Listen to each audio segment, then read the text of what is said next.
Hey everyone, Edward here at Windows Report, and in this video I will show you how to enable Skype over the Teams app. The solution is quite obvious and simple. First of all, you have to decide if you want to remove the Microsoft Teams app altogether, and if you want to do this, simply click the Windows button, then select the settings icon, and afterwards on the left pane make sure to select the app section, and then on the right pane go with apps and features. In here, scroll down until you find the Microsoft Teams app, then click on the three dots icon right by its side and select the uninstall option. Personally, I won't uninstall it as I still use it. After uninstalling Microsoft Teams, what you have to do is install Skype.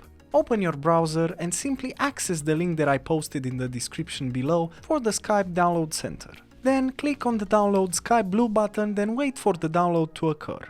As you can see, the installer usually shows up in the lower left corner, so make sure to click on it after the download is finished. Then just wait for Skype to install, and as you can see, the setup requires no effort from your side, as it will be installed automatically. And voila, now you have Skype and no more Teams. Simply proceed with the Let's Go button where you can sign in or make a new account. And that's pretty simple, isn't it? As usual, for more information and details, you can check the article in the description below.